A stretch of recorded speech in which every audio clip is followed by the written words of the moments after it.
Get to know all your favorite VRChat DJs all in one place. This is VRC DJ Live. Well, welcome back, everybody, to VRC DJ Live. I'm your host, Rob Roman, and great to have you on this program. It's the only program of the kind that I know of currently right now where we get to introduce you to some of your favorite DJs, and also including some DJs you might not even heard of, or up-and-coming DJs that you wish that you've heard of, no doubt. And it's not just about DJs as well. We're also taking a look at a lot of clubs, promoters, dancers, VJs, lighting, photographers, you name it, and being able to represent this entire community. So obviously want to give big thanks to everybody that joins us every Thursday for VRC DJ Live, as well as up on YouTube when we have the replays every week. So definitely got all of the things that you're looking for this program today, especially today with our guest, who is just a wonderful delight to have here on the program. She's been developing quite the cult following recently, performing multi-genres for multiple events, photographer and overall a water lord for Subsystem, and certified Yapper. It's a certification that only that our next guest can actually have. Please welcome to the studios, RoseinVR.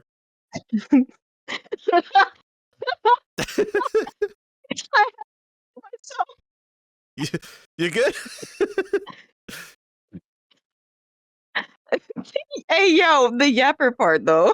It's kind of impressive, And the right? water lord, I'll freaking take it. Yes, sir. I wish. Or should I say, yes, I'll ma'am? have to. That's your service, suckers. Great to have you here on VRC DJ Live, and you know it only seems fitting, especially for Subsystem and Merles, because Merles is a complete meme lord that he hasn't like labeled you as water overlord and certified Yapper. I mean, well, you know, if you happen to come to sub enough, or if you happen to see me in instances enough, I mean, there's a emote that I commonly use, and I usually use a catchphrase as well. Sounds stupid, but it works. And I don't know if I can actually show it here, but it says hydrate or dihydrate. And my phrase is hydrate or dihydrate, you heathens. You can't party if you're dead. And again, it sounds kind of aggressive, you know, especially with the dead part, but it works. I've actually had friends being like, "Can I have that?" I mean, shoot, if you want to get more into the whole origin story of how that even happened, Yeah, absolutely, you sure. let me know. Yeah, we're here to talk, so I mean, this is going to be the time. All right, bet. So, Once upon a time, in old Roseland, she happened to go to a place called the Subby System. Blah, blah, blah, blah, blah, blah. I'm sorry to any Italians in the chat. And anyways, I decided that I wanted to do water cheers, but everybody hated saying water cheers. for some apparent reason. So I thought, let's make something funny out of it. So I would still say water cheers, but then I was freaking, it was like 2 a.m. one random Saturday night, and I saw this, I said Twitter, didn't I? I meant to say Tumblr. And there was an emote that said hydrate or dihydrate, and it had like an angry little face with the water bottle. And I was like, oh my God, this is my magnum opus. So I yoinked that.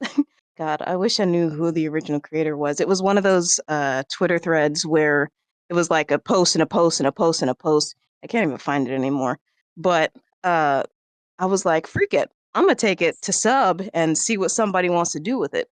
You know? So I flop it out, and some of the first few reactions were, huh? And I was like, water cheers! Yeah, kind of like what's water and how do I ingest it, kind of a thing, right? Yeah. I mean, before anyone actually got to know me, they knew me as the water girl. But that's super Before I've important, though. I really- mean, there's a lot of clubs and a lot of events that go on, especially some events that last like 7 hours at a time. We all forget that we could take the headset off to go get some water, take a quick break, and people will be okay with that. I feel like there should be more people like you to come in here and kind of tell people what's good. You know, I wouldn't actually say anything against that, you know? Sometimes we can be so focused on the party that we're 4 drinks in. Not me. I'm too much of a lightweight. And it's always funny whenever I do drink because people look at me like, you've defiled us. Oh my God, your Christian values. She's like, no, stupid. I drink too. It's just rare. Honestly. But, you know. There's a thing called But no. responsibilities, right? But that's the thing. You got to have some healthy moderation. And sometimes when you're having so much fun, you don't know how anyone say crunk anymore? You don't know how geez, well, how inebriated you are until you start slurring. And then, even before you get to that point, you don't realize, man, I've had 3 beers, but I haven't had a cup of water at all. So I call it like the unholy trinity. You got your spicy water, your alcohol, and then you got your non-spice, your good old plain boring water, or maybe some sparkling for your Germans or your Europeans out there. But yeah, it's really important for me, I think, because I have heard some horror stories of folks who did not pay attention, and for better or for worse, they learned their lesson. So I would prefer, if I can, especially in my native home turf, to remind people. And if you can make it something that's funny, something that isn't necessarily taken as something that's hyper serious, like, oh my God, you must do this. If you make it as a joke and lighthearted, people don't seem to care as much. Now, obviously, on the weekend, no one wants to hear water cheers as much because, you just got through a crap week. You might have been looking forward to that glass.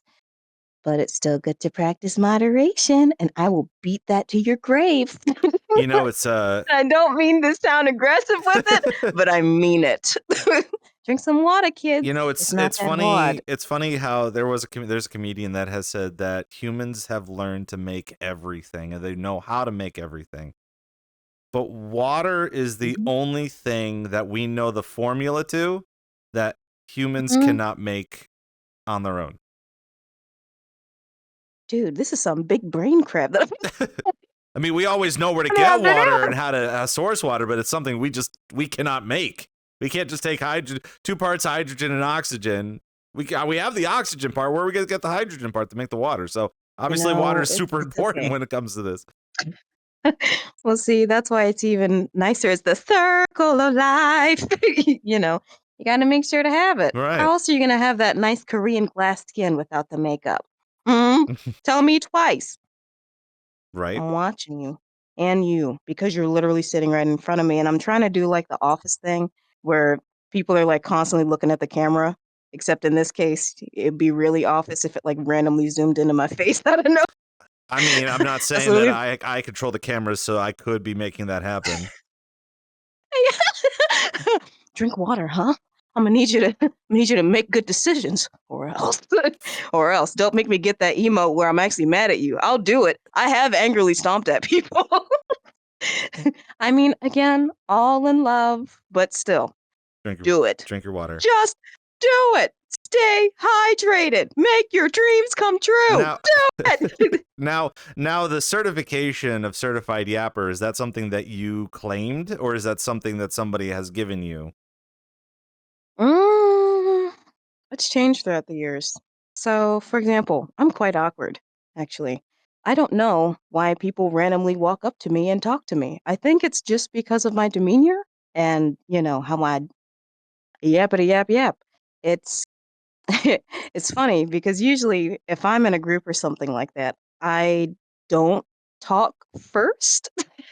Usually, if I'm walking up to people, I will wait for them to end their conversation because I feel so bad for interrupting them. Even if I say, excuse me, I will still stand there like a little kid at the dinner table waiting for their dessert after they have their meal and eat all their veggies and just be like, yep, I'm just gonna, yeah.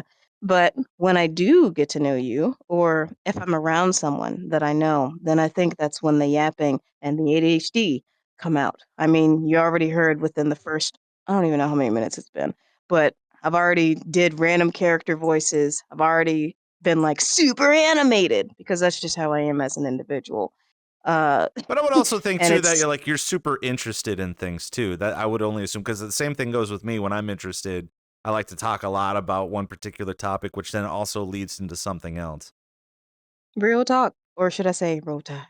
But But yeah, no. I mean, I think it really depends on the individual. I will yap someone's ears off, especially if it's something that I'm really interested in, or if I know someone needs help or they have questions, because I know exactly what it's like when you don't have that support system, or, you didn't have as many opportunities when you were younger, or even now as you're going into the scenes, not just one scene, where you can find someone that you kind of relate with on a topic. So it's kind of like, that's a chill guy over there, or or the whole I still don't understand the memes. What the freak is a skibbity toilet? What is that? Did someone tell me? Okay, sorry. These are the questions we Yapping. should be asking on VRC DJ Live, but we choose not to because there are DJ things to talk about on VRC DJ Live, which also, just to let everyone know too, those people that are chilling out in chat right now, feel free to ask all of your questions for Rose, as we're going to continue. We're going to be talking a lot about the DJ scene and a lot of things that she's got coming up in the future. So please drop some of your questions off if you are interested in any particular topic that we can be talking about on here. And obviously, one of the things that we want to keep bringing up is, Rose, you're getting a lot of attention. You got a big old cult following. I think I went to see. I don't know how. I saw you perform. I saw you perform I'm a couple of serious. months ago, and like you came off the I stage. ain't nobody special. You came off the stage, and just everyone flocked to you, and just like you're making these moves. So tell us a little bit about even when you first started to kind of where you are now with the DJing and all the other things that you've had coming up this past couple of years. So when the Earth first started, I'm kidding. That's a lot of years, yeah. Oh yeah, we didn't even use this back then. Kind of scary to think about, huh? Big boom. Yeah, fun. Let's see. So where do you want me to start? You want me to start when I first discovered VRChat, or do you want me to start discovering the DJ scene? Where you want to take it? I think for right now, let's talk a little bit about where you are right now in the DJ scene, as well as the photography side and some of the other fun hobbies that you do in VRChat that we either may not know of, or let's just start with the DJing right now. kind of showcase a little bit about how you started with the DJing in VRChat, and then where it's kind of led you up to right now. All right, cool beans. All right, so this will be a little bit of context going in. Growing up, I didn't have many people that liked the music that I did. So, for example, you would have really great artists coming out with like their new rap or, certain pop music, but I wouldn't know it because at the time, and I didn't actually start learning what genres were until I started DJing, and I'm still learning, mind you. But back then, I would actually listen to a lot of jungle. Now I'm learning jungle and garage and house music. And I would randomly be talking to people back in the day, saying this like I'm old, back in the day, and they'd be like, "Who the freak is that?" Or "What is that?" Nah, let's listen to. All right, I love Mint Condition. I didn't know them as well. This is a '90s band. I loved some of their music, but I didn't really pay attention to them as much.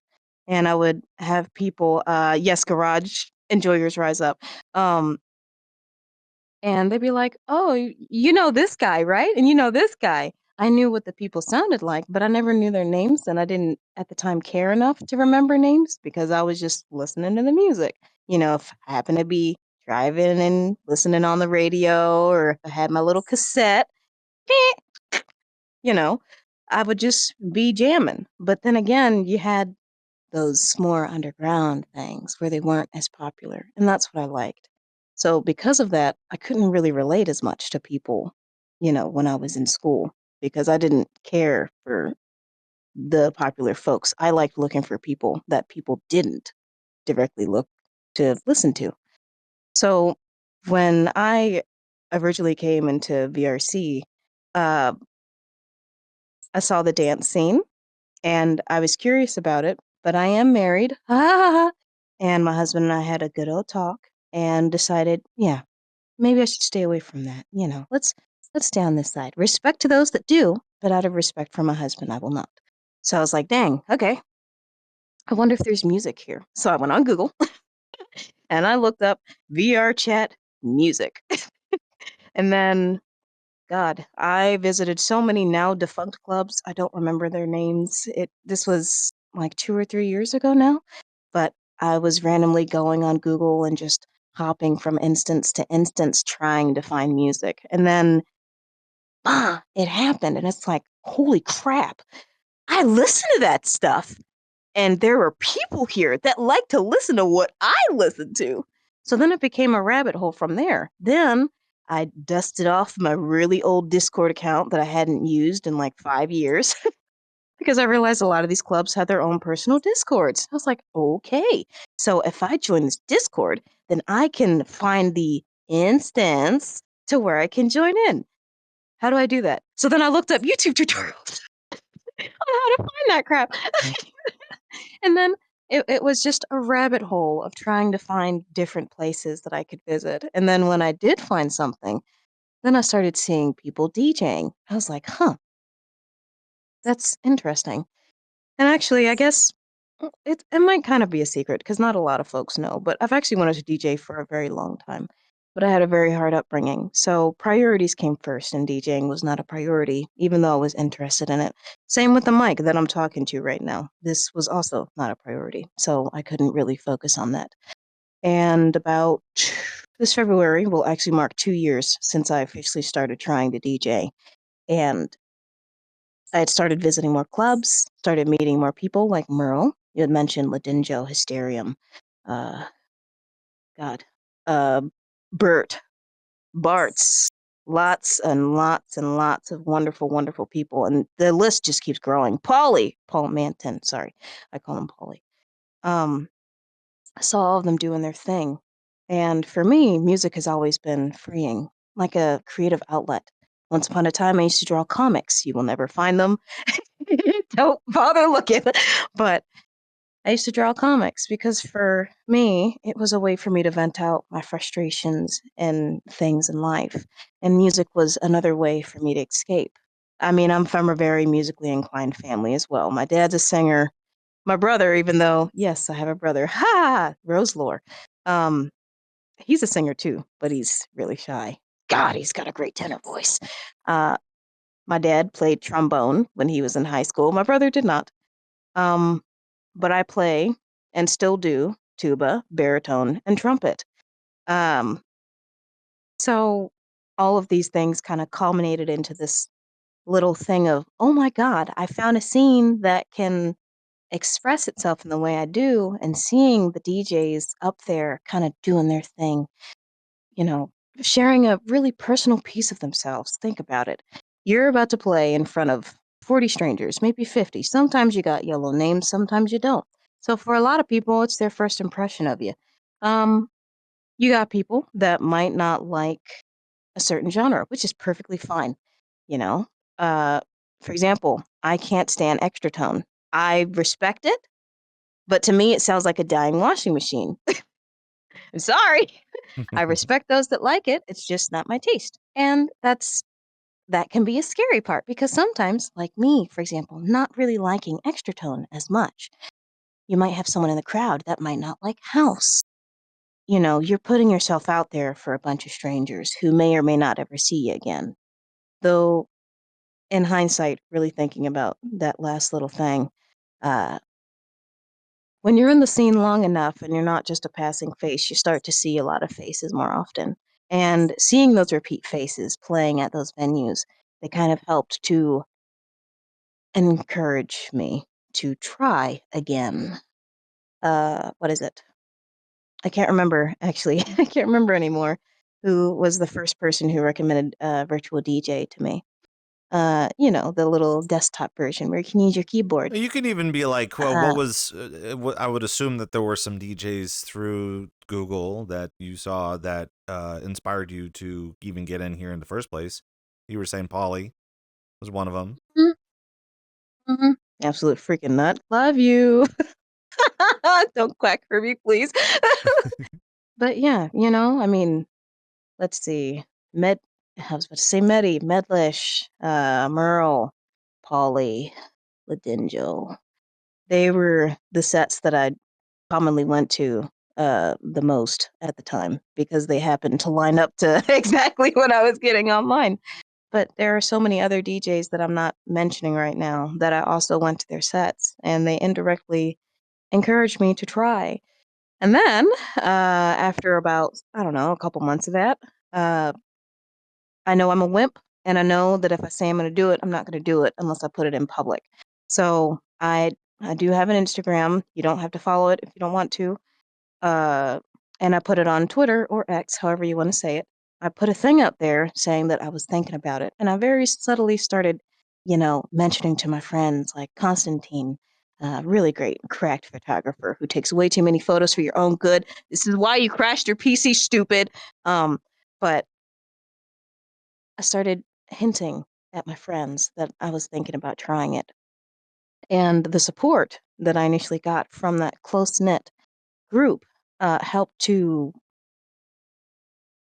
encourage me to try and not simply just, it's not important. I don't need to.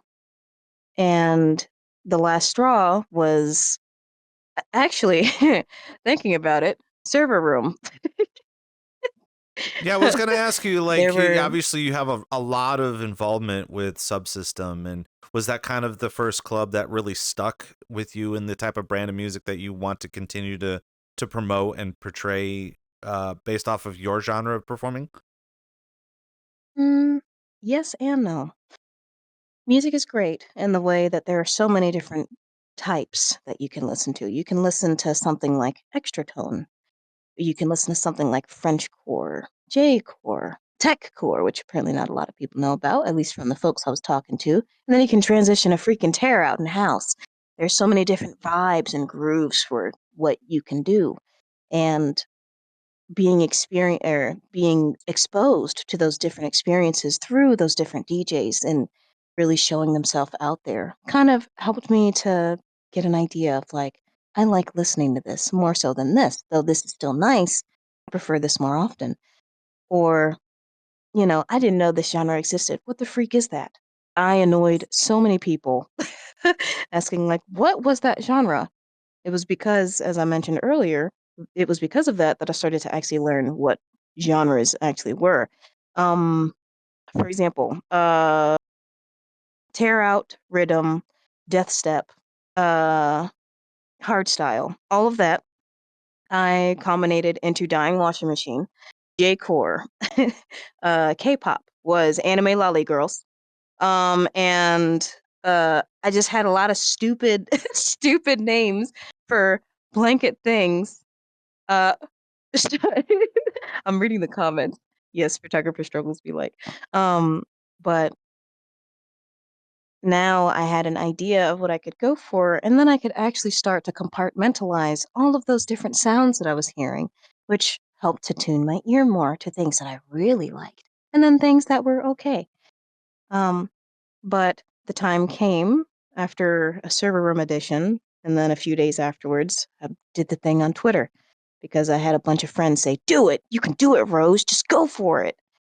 And then put it on Twitter, put it on Instagram, and I was sitting in the living room of our old RV, and because we used to live in an RV before we moved to our apartment, and I looked at my husband because I was messaging some friends in panic, and I had my first deck was the uh, Hercules Control Mix. It's a really tiny thing, about 100 USD, maybe 90 or so euros.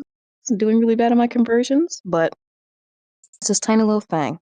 I didn't want to go all in case I didn't like it because I'm not going to waste my money because I didn't really have any intentions to take this outside of VR.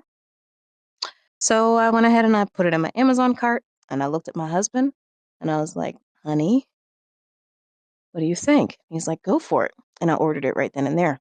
Came in about a week later. I was freaking out.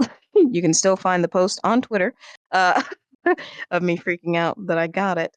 And I just started practicing from there. And at the time, I was heavily obsessed with color bass, but I learned some lessons on that too. At the time, I thought I really adored color bass. I do. I really like it. But it was something that was really popular to play at the time. So popularity was another reason that I picked it, hoping to be seen. And that was a good learning lesson for me, because when you can tell, right? Like, imagine if you're going to a concert and you know that people don't want to be there and they're just kind of going through the motions. After a while, that's what color bass became to me. I was going through the motions. I did it because I thought that's what people like to hear. When in reality, I should have been doing it for me and what I like to listen to. Because the right people come along when you do something that you enjoy. And even if they don't care for it, like, yet again, me not caring for extra tone as much, I can still appreciate it in a different route. Maybe not exactly how you or I do, but I can still do it. So that was one of my early lessons on from starting. And then from there was the hard thing of getting booked. Right. Because think about it, you're a brand new kid on the block. No one has ever heard of you before. At the time, I did actually have a logo commissioned, the same one that's on the Twitch stream right now. Same one. Oh, gee, probably never going to change it because I'm scared to change it. But, it was hard to ask for people to give me a chance because think about it. If you're a club, realistically, we're all doing this to have fun, but it's nice to have people come in too. And you're going to have more people visit an instance if it's someone that's well known in the community versus someone that's fresh off the block. I think saying this as nice as I can. So, I But mean, how did that process go? Especially when, again, just purchased something, you've been practicing for a little while. Personally, how did you go about promoting yourself more, showcasing the styles that you've created as well as some of the mixes that you've produced? What was your process? hmm. So a little bit earlier, I mentioned that I asked everybody questions all the time. Uh, sorry to my friends, especially when I first started, because I'm pretty sure I talked their ears off. I'm notoriously horrible at Discord, and I make jokes about it, and everybody makes jokes about it because I'm really hard to get in touch with. Um, but that was actually the only time that I was actually good at messaging because I had so many questions and I just wanted to learn from seeing different people do it. There are people in the scene that do this professionally outside of VR. And then there are some that are hobbyists like myself, where we strictly only do it in VR. And if we happen to do it outside of it, it's usually at like a friend's joint, having fun, having a drink, eating some pizza, just being stupid. Um, so it was interesting to hear the different, not only perspectives of the people that I was asking questions for, but their opinions too. Because think about it. If you ask an artist how they would shade a particular part of an artwork, a traditional artist versus a digital artist, they'll tell you different things. Even though at the end of the day, they'll likely get you to the same result. It's just the medium is different. Same thing with DJing. I have opinions now. That someone else may differ on, which is completely fine. In fact, that's what helped me grow. The way that I DJ now is a combination of about 13 people's opinions, from deck choice to music choice to how to look for music to how to look for stuff. I use SoundCloud exclusively, but I know some friends that, they'll lovingly get their tracks from Beatport and Spotify and all those different things. Subtle differences, but we're all doing the same thing at the end of the day. Um, so hi Merle. So it's really interesting to think about. I don't know if it weren't for all those folks being willing for me to yap their ears off, then I probably wouldn't have. It would have taken me longer to develop the style that I had. Actually, I have a good story, and I'm gonna shout out two people: Ladinjo and Hysterium. Back in the day, I'm saying back in the day, it was only a couple years ago. A couple years ago, Hysterium owns a club called Subliminal. At the time, it wasn't Subliminal yet. It was in its making and in its true infancy. Great club. You should check it out. Great techno. And we had just left an event. I don't remember which one it is now, but we were with him, we were with Ladinjo, and a couple of their friends. And both of them knew that I'd only been practicing for about 2 weeks. And I was mortified. They were like, "Hey, Rose, why don't you try and spin something?" I'm like, "Oh my God, I'm not ready yet. I've only been doing this for 2 weeks. I can still barely do a transition." But the Denjo said something to me that kind of stuck, where it's like, you'll never know unless you try. If you mess up, it's okay. We all started somewhere and we all made mistakes. You'll just never know if you only say, "I'm not ready." So I got my little deck. It was sitting on my desk at the time, plugged it right in. I was shaking for the whole 5 minutes. Another bean did visuals for me because I didn't know how to do that yet. And I then actually secretly recorded the entire initial set, listening to it now. It's trash. But back then, that was huge. I shook, literally shaking up there for 5 minutes.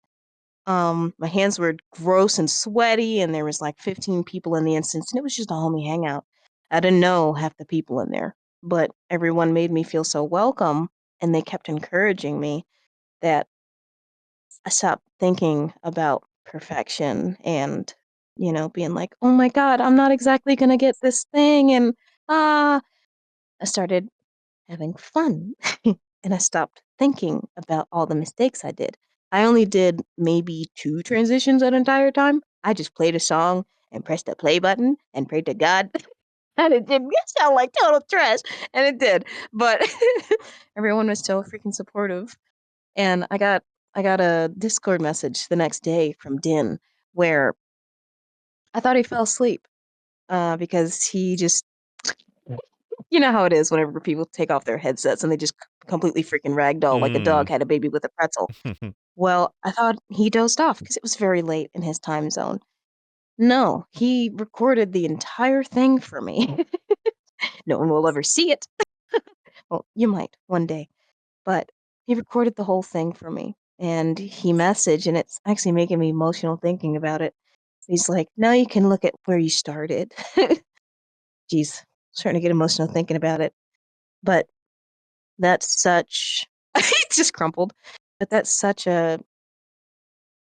just a DJ thing, that's a life thing, you know? It's I interesting think how so. like VR chat is something that we don't normally talk too much about, just because when you do see some of the larger artists, all you've ever wanted to do is be much larger than them, or even get to their level of either professionalism or performance or anything like that. But Yeah. we really try to push the limits of understanding in VR chat. And it kind of reminds me a lot of the DJs that come on the program and talk about their first experiences at an actual club. One of the Mm. actual benefits of performing in here is not being so even more socially awkward if you were going to do it IRL. If you were going to go to a club and actually ask promoters and talk to the club owners or the bartenders to see how you can get in, and obviously that work in that circuit's a little difficult, but it's even more difficult in here because you have strangers. You have strangers being strangers. And not only top of that, but Mhm. you're not even just like trying to present yourself in front of your community. You're presenting yourself to anyone, everyone. Mhm. It's like social media Scary as today, and freak. I feel like social media today needs to kind of get a grip on life too, just because like when you do post something on social media, almost anybody can see it unless you actually privatize your accounts.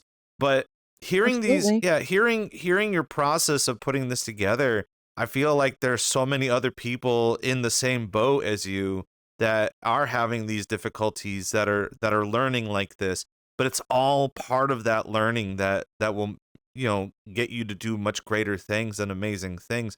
The struggle of it is Absolutely. breaking that barrier and being able to perform in front of people that you may not know or may be heavily opinionated. But again, just like any VR chat knowledge would indicate, you could block those people, and in real life you can't. If you're at a gig Oh, IRL, no. yeah, you wouldn't be able to block anybody while you're performing. And just hearing Oh about god, no. these processes too is you're getting a little teary-eyed about it. I am too, just because of the fact that like in radio, it's the exact same way. I'll share a little bit of comforting knowledge to you, just because I think it's very funny now, because I've had the experience and I can laugh about it. And I would say the first mix for you as well. The first day that I got on weekend radio part-time, after 10 minutes in, I got a phone call from someone saying, "Hey, is this your first day on the radio?" And I'm like, "Yeah." And they go, "Oh, we can tell." And then they hang up. And I was like, Oh my God! What? "Oh." Christ! I mean, I have So- heard some not nice things, but Christ though! Yeah. Jesus! So luckily for us in Yikes. VRChat, it's a little bit of a better scenario, I would think. Dang. And also too, like one of the other added benefits, as you've said too, is finding your tribe and finding the people that will go on and help you and represent you and support you and even be honest with you, but also allowing you to grow. And that whole process, I feel like a lot of beginner DJs that are wanting to either, like, you want to be in here to do this as a hobby. At some point in time, it's going to be a profession, but as a hobby, the people shouldn't be deterring you from your hobby. It's something that you actively want to do, you know? It's kind of like being a fan of Legos. Like, everyone loves Legos, but then there's a whole group of people that hate you because you like Legos and they label you as a baby for playing with Legos. At the same time, you should just be like, well, I'm not going to hang out with you because you're not cool anymore. I'm sorry. I'm sitting here playing Legos. Shoot, freaking reminds me of anime in general. Yeah. It used to be called nerds, and now it's cool. Like, sorry. Weird, isn't it? Sorry that you don't like anime waifus. I'm sorry. I do. Keep my big booby chicks away from you. See, I'll keep my big booby chicks. I like those. Oh my God. So understanding more about the DJing scene, and obviously, again, you have a lot of big supporters. You got some supporters in chat right now that obviously are here to watch you and be on the show. Outside of the DJing scene, you have a strong interest in photography. So tell us a little bit about being a photographer for Subsystem and kind of where you see that headed in the new year, not just for you, but for photographers looking to produce some really good stuff for the scene. I feel like we're all our own worst critic. Because if you ask me, I would say my photos aren't. There are people that are far better than me, but I should say they're more experienced than me. But imposter syndrome, regardless of what you go for, whether it's singing, photography, DJing, hits you hard because you might actually do a good job, but we're hard on ourselves because we want to be better and we want to do better. Our reasons may be different, but at the end of the day, we want to present the best versions of ourselves. If I look at a photo of the first time that I took for sub, yeah, compared to now, it's funny because Merle, if you're still here in the chat, I sent you that photo. It's disgusting. Compared to what I can do now, I'm better with my photo editing. You know, I'm better when it comes to framing people. Much like with DJing, I found my style. I found my groove. But much like how I had to learn from those wonderful 13 people with differing interests and their own ways of how they figured it out, it was kind of the same for me. Gradually, if you look, Merle, shut up. You said you're always amazing. It took me a while to kind of figure out for myself. Luna was the old photographer, and I asked her so many questions. God, I annoyed so many people as I was getting started on all these things. Um, and I would ask her for all types of tips and tricks and what do you use? Hey, my pictures are really dark. How are yours brighter? You know, and through that and hearing all those different tips and crap like that, I very slowly started to get the hang of things. Sometimes all it takes is one person to reach their hand out to you for you to really see things in a new perspective. And that's why it's so important to have an open mind. And much like how we're having open dialogue as we're talking here, you got to have open dialogue when you're learning because you can say that you know everything and then you find someone that does something super freaking cool and it just whoop goes right over your head because you've never been experienced to it, which is perfectly fine. Life is a learning experience in general. And it's only been compounded more and more as I'm here. Photography I do outside of VR as well. It's not just in VR, but VR is uniquely different because yes, on the outside, I do a little bit of event photography, but it's heavily personal. So, Yeah, I was gonna say, like, what do but you normally shoot in IRL photography? uh, I like nature. I like, much like how in sub, you'll see that I tend to, if you really watch the patterns of how I take pictures of people, everyone likes candids, right? Where you don't know that someone's taking a picture of you because it's the most natural form of you. You, ha ha ha ha, ing with your friends or being pissed at them or stomping them, stomping them because they were stupid and they're laying on the floor. Funny little things like that. It's nice to see those unscripted moments. I do the same thing IRL as well. I like taking pictures of my friends or my family if they're laughing together. It's actually nearly mirrored as it is in sub. I like looking for groups of people. I like looking for pairs of people. Um, I can't tell you, uh, I see a question there, but I can't tell you how many times I've photographed couples and they didn't know there were a couple yet. Oh, good. then and then they would come into sub and they'd be like, "Oh my god, wow, how'd you get that? Oh my god." Yeah. Yeah, but it always takes one person to kind of push that along. I mean, there's a reason why they're called wingmen at the bar, to kind of help, be like, I see it. The world sees it. How come you two ain't seeing this? Mhm. So that's kind of like that for me. Um, but yeah, just much like with DJing, taking all those opinions and all those things, and in my case, a little bit of IRL experience as well, and kind of trying to mix it here. Now it's harder. Um, Moving photography is harder versus having a still image because naturally you can look at that leaf all day and it's probably not going to move unless you got a breeze. But if you're in a freaking club, everybody's shaking their tails or their butts, fur or non-fur, I could care less. Um, so you really got to sit there and kind of, Hmm. just watch and be like, okay, well, God, I hope that looked okay.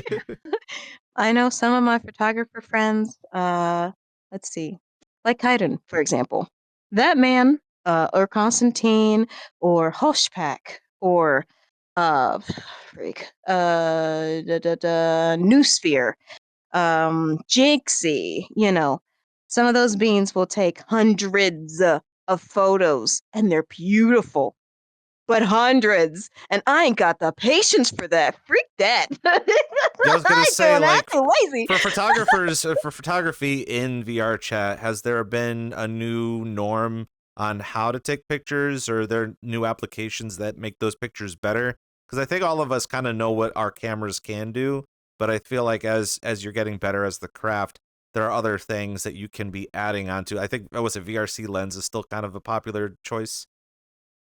Yeah. Um, Actually, that's okay. So for the majority of the friends that do photography that I'm familiar with, well, they all use VRC lens. I'm archaic. I don't use it. Now, no hate to those that do. I'm just stubborn. So a lot of folks will use VRC lens, and VRC lens has so many wonderful features in it. So you might not even have to do as much photo editing afterwards because it can kind of do it for you. But sometimes you might still want to do a little bit of photo editing if, you know, think of like doing a bunch of highlighters on a paper. It's really bright. So maybe you want to kind of dim it down a little bit. There was a post actually recently done by Hoshpak where he was showing uh, before and after of a photo, um, how he did his corrections. He really brought out the blues in the photo, and it made it pop. And sometimes, or most of the time, I'm sorry, from the folks that I know, everyone has their own unique opinion, so this one's my own. But it's a way to just not completely change that photo, but to make it pop like a little firework. You have something that looks a little bit dull, but a lot of, as we are all aware of, because I'm sure the majority of the people that are in chat, as well as the folks that are in here, thank you for all you do, go to raves. A lot of these venues are freaking dark. Mm. So imagine you got a black girl like me in a black environment. What the freak are you gonna see? My teeth? Yes. But a black joke. But if you go ahead and do just a little bit of photo magic, maybe brighten it up just a little bit. You don't just see my teeth, but you see my face too, and my cute little pink blush that sometimes doesn't show up for some reason, probably a shader error. But, you get to see those little nuances. Or sharpening the image so it isn't as blurry, because let's face it, when you're using autofocus on these default cameras, sometimes it's like trying to keep sweets from a baby that's had sugar. It's gonna keep going to it till it gets it. Except in this case, it's just messing up, and it doesn't know what it wants to pick. So it picks everything besides what you want to keep clicking it to do. So sometimes some very light editing can help that as well. Now, Now, for my personal, go ahead. I was going to say how, like, in post, when it comes to taking all the pictures, obviously you want to put it into a software, brighten it, do some contrast work, maybe kind of mess around with the blurs and stuff like that. Where do you see the photography in your life as a hobby, as well as a job, potentially, go towards graphic design? Because I feel like for a lot of the clubs, you do have two entities. You do have the photographers, and then you have the people that make the posters, or even just graphic designs for logos and stuff. Do you find yourself kind of levitating into that direction too? Nope. Nope. Is it? It's just not a love for it, That or was is a it just fast. like? That was a fast no, but nah. It's our brains work in some really weird and unique ways, and I'm not good at visualizing those ideas at all. I can have it in my head and it'll look really nice, but then if I try to draw it on a piece of paper, it's like a 5-year-old trying to draw their dad, which looks like a half bent up stick figure man with a pencil gun for some reason. Whereas someone who can do, that visualization, take it from the head to paper, it looks like a gosh dang masterpiece from, I don't know, Da Vinci. Meanwhile, I look like a 5-year-old's drawing. So you're saying that I've never been there good. is an extreme between taking photos and someone who does the graphic design for the posters. Well, there's different ways of kind of seeing how those concepts come in life. There's a difference between seeing it happen in live time and then taking the time to make it happen, if that makes sense. Hmm. So I'm good at capturing things in the moment, but I'm not so good when it comes to the planning of something to hit my mic. Sorry, y'all. I'm not so good when it comes to yes, that was a fast note. To the planning of those concepts. It can be hard for me to visualize outside of my head. So I don't think personally it would be something for me. I already feel archaic when someone's explaining technology to me. That isn't something that's really easy and plug and play. And I am a slow learner. So for someone that's really fast when it comes to picking these things up, it'll take me twice as long. And I'm perfectly fine admitting that, because we all learn at different speeds and learn things in different ways, especially if you're not as interested in it. And that's just something that's never really tickled my fancy, personally. And it's okay Respect to those that do, though. it's okay to have certain trades too and different skills in this simulation, just because, again, I feel like there are a lot of people within communities or even in here that want to be a triple threat. They want to be able to do everything and be able to handle everything, but so comes anxiety.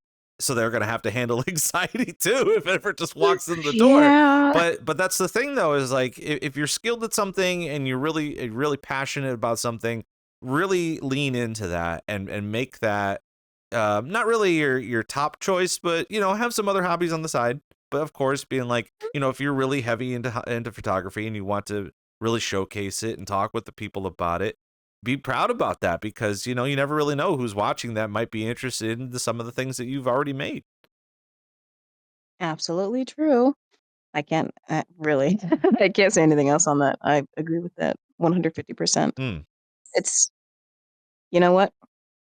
Paul Manton, I call him Paulie. He all right, there is a club that I think is actually now technically defunct now. It's called Tunnel. It was the very first venue um, that gave me a chance, like an actual club, not just a pop-up. I make it a habit, regardless of where I am, to always thank people for giving me a chance, because there's so many talented DJs here that play, I am one in a sea of beauties. So the fact that you gave me a chance amongst that sea is huge. Doesn't matter if it's been over a year, and it doesn't matter if I'm a little bit more known. Apparently, I still appreciate it. But Paul gave me some really good advice when I first started, where DJing is 80% music and 20% skill. And you know, you're gonna mess up. It's human. Honestly, I'd rather hear mess ups than have it absolutely be perfect because at least I know you're human. But then at the same time, he said, play even if there's one person that's there, play it as if there's a whole crowd or in a whole group of people. Um, and I kind of thought about that because it's like, you know what, you're kind of right. Why wouldn't you do your best if even if there's not a gigantic crowd? Because sometimes, life gets in the way. Sometimes event times are kind of weird. God knows we're all over the planet and in different time zones. Shoot, some of my friends are 6 hours ahead of me and others are 12. But I kind of took that to heart. And at first, I didn't put it into practice as much, the whole playing as if you do have everyone there versus just one person. But I had an experience um, at, well, at Fishbowl about 2 years ago. Um, I used to use a different fur model at the time. I use all of my furry models at some point. Yeah, fur, confirmed.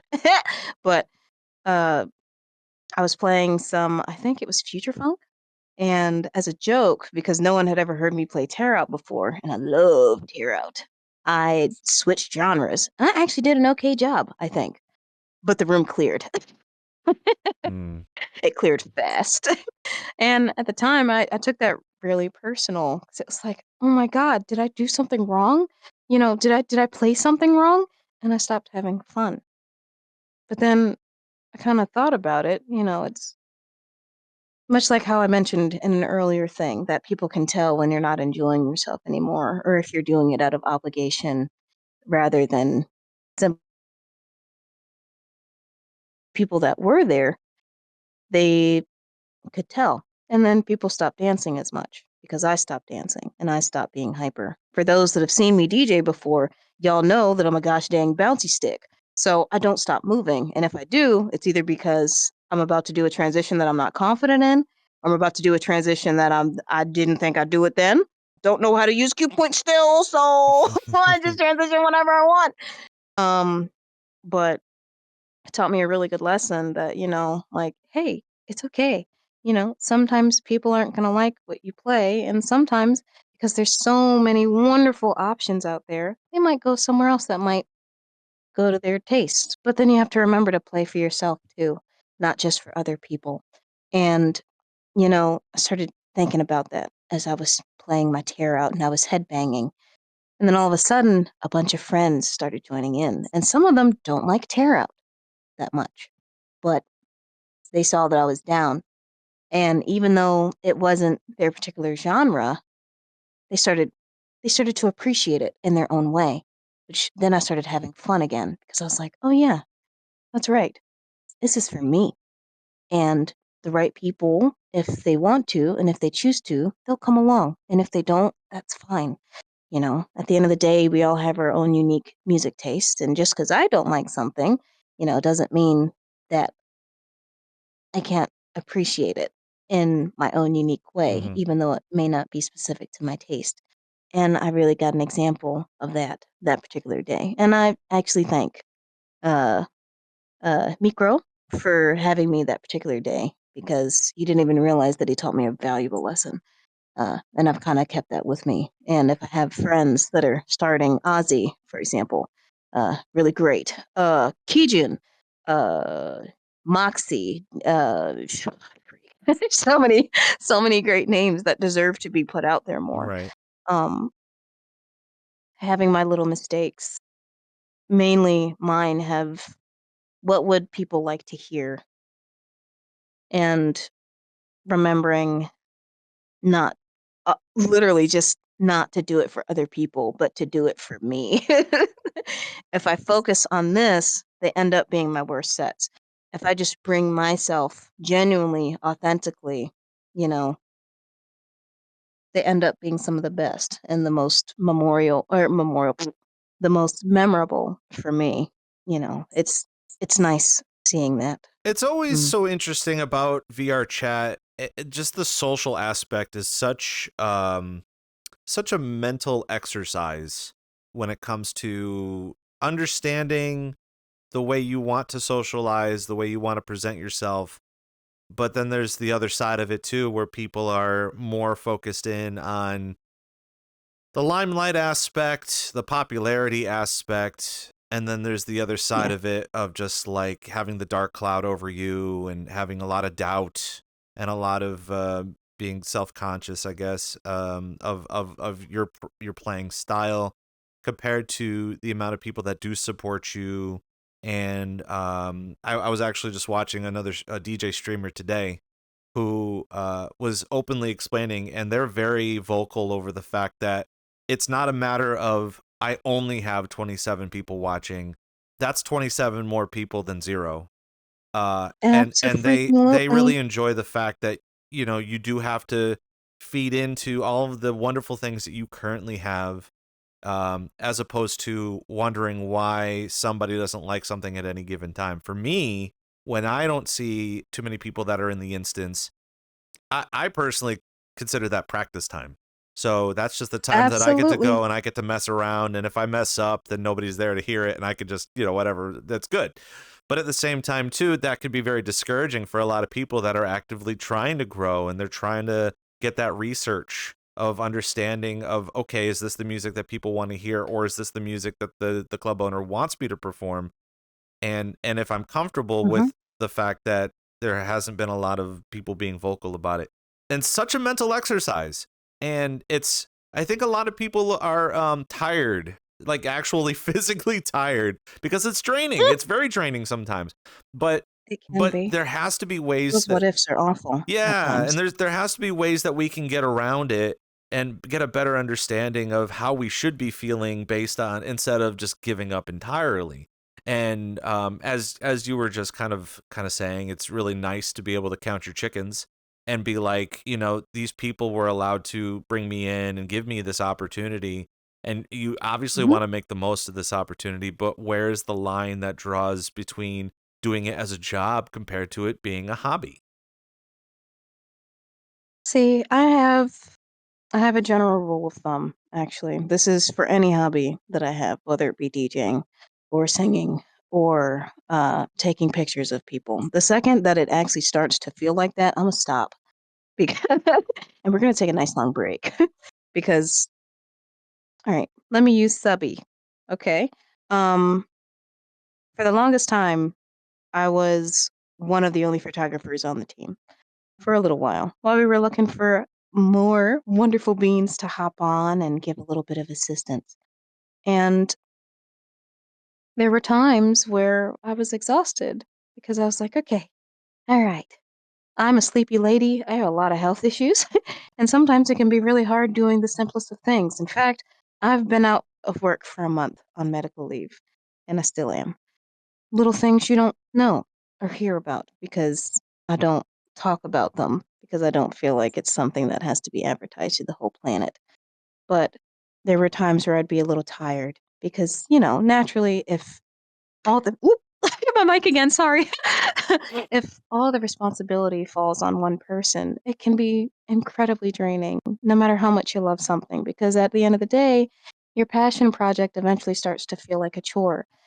I kinda learned that it's okay to take a break and to walk away for a second and be like, "Hey, I gotta stop for a second." It's like learning to ride a bike. You'll only fall off that bike, enough times before you say, "No. I'm done. I need to take a break, put on some Band-Aids, and then I'll come back to this later." And that was the same thing for me when not even just in photography, DJing too, you know? The second that it starts to feel like an obligation or it starts to feel like a chore or it starts to feel like something that has to happen, I walk away from it just for a little bit. Not permanent because I still like it, but we all need to remind ourselves that it's okay to take a break. It's okay to not go to every single event. And it's okay to also feel bad that you can't be there, especially if you were a stronghold for that particular thing. But we all need to remember to ask for help sometimes. And I'm preaching to the choir because I too need to remember this. Um, but having that stark realization for myself kind of helped me to understand my limits personally. Once upon a time, I used to DJ 4 times a month. My work schedule was far more flexible, so you would literally hear me every single week, once a week. Now I only DJ maybe once a month, maybe two. Life takes priority. Health takes priority. And it makes it all the more precious when I am able to hop online because I know that for some people, they can do this every single day. They can sleep in VR every single day. They can go online every single day. But I can't. I can't always see my friends from across the globe. A lot of us are in different time zones. My Japanese friends are 14 hours right now ahead of me. My EU friends are 6 hours. My CST friends, sorry, not CST. CST friends are an hour behind me. PST is 3 hours behind me. And I'm an early bird. I'm a grandma. I sleep early. So you kind of learn to value the time that you have when you're here. I'll If you don't I'll also have say that too luxury of that time. even if you don't perform once a week, that rarity that you perform the once a month makes it more of an appointment for people to come in and actually see you perform, because then they're gonna have to Yeah, wait a whole actually. nother month. So it's not a matter of even taking your time because you want to properly heal and make sure that you're good, but it makes it that much more important for people to come and see your performance because it's going to be a rarity for them to see you again. And this performance is just as important as the ones that you would probably do once a week. It was. Okay, so let's say this for example. Yesterday I DJ'd at an event called Tamalab. It's a Japanese like dance event. So all the dancers will come along and then you'll have DJs like myself play music for an hour 30. The last time that I was able to DJ there because it's during the week and right now I'm on medical leave, so I have some more time, especially if I'm feeling well enough. Um last time I got to play there was months ago. Okay. So that's rare. Everyone is aware that I'm from America, and everyone's aware that during JP time zones, especially if you're an EST like me, um, it's early in the morning, or if you're in European time zones, it's early in the afternoon. So it can be hard for people, especially depending on what time it is where you are. Um, Funny that you actually mentioned the whole, wow, you're actually playing today? Because I've gotten that quite often as of late. Tamalab. The last time I played there was a couple months ago, and they're like, "Oh, Mama Rosa, yo, That's what I'm saying. Yeah, because again, like they're everybody!" gonna Like, want to see your Rosa, performance. you Yeah. know. But it makes it special in a way because again, I have the time to actually do it, and with it, I don't I don't have to worry about those other things as much because I know I have that dedicated time to do what I want. Hobbies in itself is a luxury if you really think about it. On our day-to-day basis, we have so many obligations via life that you can't always get online to play a game. You can't always throw on a stream to stream. If you look at my Twitch, it's dead because I haven't had time. But, it's just a whole nother, hi Allie, thanks for coming. But it's a whole nother thing to have that appreciation. For some, they take it for granted because they do have all the time in the world. Mm. But when you don't, it's so much more special. And when you have people that understand that as you do, then it's twice as special for everybody, from the friends that come to support. Thank you, by the way, for doing that. I know you have so many parties to go to, or just being there. I appreciate it, and I hope everyone understands that I really mean it. Thank you. It's always it could always be the smallest amount of love, but it's still love that you're receiving, and that's super important, especially in our community. We're here with Mm. VRC DJ Live, and RoseinVR is joining us in studio today. And of course, if people that are in the chat, if you have any questions for Rose or at any kind of topics for real, like if you want to talk about anything about the DJ scene, this is our time to do this. We're just sitting here and making sure that we're Love answering you, Allie. answering all the questions and asking all the questions. And one of the things that was kind of brought up recently, and we don't really think too much about it currently, but I really want to, because I feel like 2025 is always a stepping stone time for brand new people to come into the scene, as well as kind Mhm. of taking an eyeballs look at what we currently have compared to what the future holds. And what we have been kind of noticing recently is having the lack of lady DJs in our community. And the lady DJs that we do currently have are awesome, and they're kicking a lot of butt. But compared to like a more male dominated market within our community, does that affect your DJing at all? Or does that kind of inspire you to kind of seek out more lady DJs to come and join what we got going on in our community? Mm, music has no gender. So I don't believe that just because there may be more of one demographic means that it completely overpowers the other. At the end of the day, all of us have something to share. Yes, there are less ladies, but you can find them if you look for them. It's much like a new DJ, for example. You have so many that are coming every single day, year, and we just haven't found them yet. But there's oh my God, there's a laundry list. It's the same with ladies. Allie is one of them that's sitting in chat right now. Ozzy, one of the newer DJs that I was mentioning a little bit earlier, she's also one of them.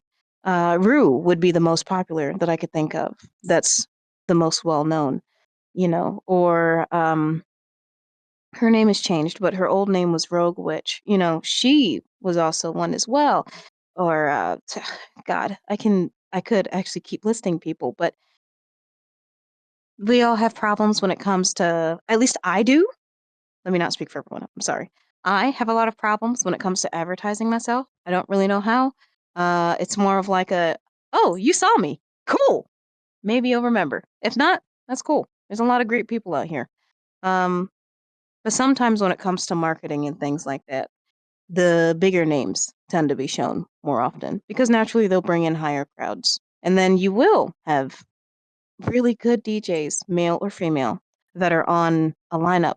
You won't really hear about them as much because those that are more popular tend to get more spotlight.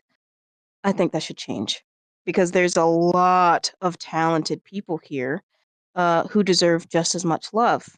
Just like how we're saying in this instance, lady DJs. There's a lot of us out there, just don't hear about us. So in that particular case, and I'm actually looking at you, club owners, including Sub, because we're also a club as well. We need to be looking out, in general, just for people that may be under the radar. You know, we all started somewhere. We all understand the feeling of not being able to have a chance because we weren't known enough, or vice versa. And it can be really hard, I know, to find a set of someone that's brand new. Because, for example, myself, I don't record my sets. I mean, that's a lie. I do, but I never post them. So for people that might want to listen to me, the only way that they'll hear me is if they come to sets. But doing that scouting, shout out to Merles, you're amazing. You know, going out there and purposely going out of your way to look for people that aren't just in this one particular circle. Because think about it. When we first came into the rave scene, we didn't know people like that. We didn't know club owners. We didn't know people that staffed at it. We only hopped off our friends. And maybe a person happened to know somebody who knew somebody who knew this guy, who knew this guy, who knew this guy, who knew this guy, who knew that other guy to help you get it. Hmm. Now, I see that it is changing, but I would personally like to see more outreach to those that aren't as known or to those that aren't a common household name in our little micro niche space because there's so much talent out there that's untapped. Ozzy Kijun, for example, um, he's a new well, sorry, they are a new DJ. Technically, they've only been doing this for a couple months, but when you hear that bean spinning, you wonder why more people don't know them. But promotion is hard, kind of like us sitting here and me talking and yapping my face off. it can be tough, really tough to find people, especially if you go to the exact same place every single weekend. See, this But is stuff. my encouragement, Go ahead. my encouragement would just be to visit somewhere new. You'll find a lot of talent in the most unlikely places, including Orion. Right. See, this is where like it's such a hot topic because we tend to kind of go back and forth with it at least once a month just because of Yeah. and it shocks me the most because I do a lot of not to ruin myself, I do go to a lot of different instances on the weekends to kind of not really show face, but a matter of just like looking for brand new talent or looking for someone that may not get promoted as much or whatever. But I always tend to see some more people that are either constantly in VR, they're presenting themselves based off of the craft that they do, whether it be photography, dancing, lighting, or even a hype guy, even promotions, which I know we're going to talk a little bit about too for Subsystem as well. But understanding that type of a role while understanding, again, I don't want to be kind of focusing hyper realistically on like lady DJs, but I also know that if you are a lady that wants to be more involved in the club scene, it kind of, in my eyes, has been kind of shown that people want to go more of the dancing route. You could be a little bit more free form. You could be a little bit more sexy as opposed to you bouncing up and down. In a DJ, you can't be sexy while DJing. I mean, unless you try. But like, but at the same time too, is like it kind of like hyper focuses in on that, being like, well, if you're a lady and you like to move and groove, why not make a trade out of it? But even then too, is that you're kind of butting heads with some of the more people that have been competing, being performers or visual artists or even just dancers in general, where they've kind of grandfathered themselves in, locked themselves in to say, this is what I'm doing. And it's not even a gatekeeping thing. It's just a matter of opportunity and presenting yourself, making clips of your dancing or even just coming up with routines or stuff like that. Now, as far as that's concerned, comparable to what you were saying about actually doing some scouting and understanding, and a lot of the clubs, as you've mentioned, that trying to find the time to do that and finding more outreach, most of that time is just going to be a matter of finding the time to kind of either come in on the weekends, go to the clubs, talk to people, mingle a little bit, and do that. I think a lot of us want to do that. I don't think enough of us are doing that. So, in your opinion, where do you think we should be beginning even in this year? Obviously, like you're saying, for the ladies, there are so much more ladies coming in DJing now. And just as this show will probably go up on YouTube this weekend, that's going to stick and resonate for a lot of people that are ladies that do want to DJ in the scene and they want to get in and kind of rub elbows a little bit and practice their craft more. Obviously, that's going to be a really key component to really broadening the spectrum, or even the fact that people want to DJ in virtual reality but have no idea where to start. Where do you see? I know it's kind of a laundry list of different things to talk a little bit about, but it's kind of a hard topic to talk about just because we do want the clubs to start to do more outreach. Where do you think that they should begin finding the non-promoted talent to get them their starts? Well, first off, okay, let me premise this by saying my opinion is my own, and everyone's going to have their own opinion. I respect your opinion, even if it's different from my own. First, we should try and, if we can, maybe see if we can walk outside of our own doors. And by that, I mean our own specific club stores. My trackers are having a stroke, sorry. So let's say, for example, I'm staff at Sub. So I spend all my time at Sub. But I don't spend all my time at Sub anymore. I don't only go online when it's Subsystem's turn. I'll go ahead and listen to some of the other wonderful clubs like Resumu or PTVR or Letha or Placeholder for representation, DHRN. God, if we're going the JP route, Groove Truck, Tama Lab, Insanity. There's so many names, and if you notice, in every single one of them that I mentioned, except maybe one, they're all not really big clubs. mind you, there's nothing wrong with having only a few hundred in one thing. That's still a blessing because that's still people that are deciding to take the time to visit. But going outside of what's considered to be hyper popular, tends to have less of the more well-known names in the scene. Now, I'm not saying that, you're all fantastic. Mwah! I love you and I appreciate you so much. But you'll see more of those people that aren't as big or aren't as known outside of those particular circles, you know? So I think that can be a really good way to find someone. Like, what is it? I went to Letha, which is run by Bart. Yeah, Bart. I always get y'all's names confused. I'm sorry. And there was a DJ there that I never heard of before, and he wasn't very known.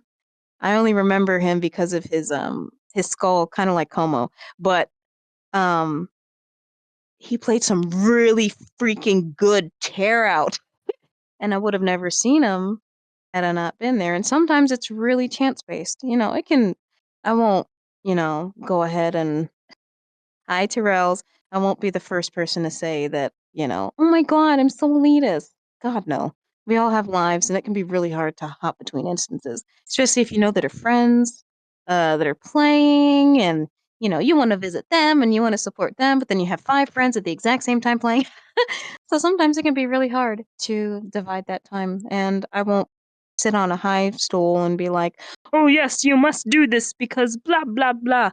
There is no one definitive answer for it. It's something that the scene is going to continue to struggle with for a while, as Ali was saying in chat. And it's going to be a very long and uphill battle. It's going to be difficult trying to find time to see people outside of our normal places because naturally we want to hang out where our friends are, right? We don't, sometimes we want to travel alone, but we want to hang out with our friends and be able to laugh. And sometimes it could be a little awkward going to a place where it doesn't feel like a secondary home. Like Sub is home to me. Um, Now if I went somewhere like let's see, it's a Japanese club called Happiest Bar. If I went there, I feel a little bit like not an outsider, but it's because I don't go there very often because I don't typically have the chance. So it can make it harder to be able to speak to people or be able to relate. But still, even going to those little places that I rarely have the chance to, I still get to see a lot of people. And I've subtly kind of shifted some people in Merle's way to check out. But, sometimes it is an instance of being there at the right time in the right place. Sometimes people happen to be blessed by the almighty algorithm god. See, I was gonna And reverse that and be like, it's not even just a matter of most of these clubs doing the scouting, but I would like to see your opinion based off of how can people looking to get into these types of clubs and get recognized? That's the $1,000,000 question. Is what steps do you think the average beginner hobbyist DJ needs to go through to even get recognized by some of these much larger clubs? And I know one of the things that we have been talking about on the program is just showing that they do want to perform, but them themselves are kind of timid based off of the skills that they think that they have, as opposed to what the skills people believe that they have. hmm, I can't speak on other people's experiences because obviously I didn't experience it the same. I can only speak on my own. But when I was first starting out, I did a lot of pop-ups. Actually, just public pop-ups, so anyone could join if they wanted. And much like how we were talking a little bit earlier in the program, it was a practice experiment type of thing for me because not a lot of people joined in, which was fine. I was still shaking, shiver me timbers the entire time. But I started going to the clubs that I wanted to play at because realistically, think about it.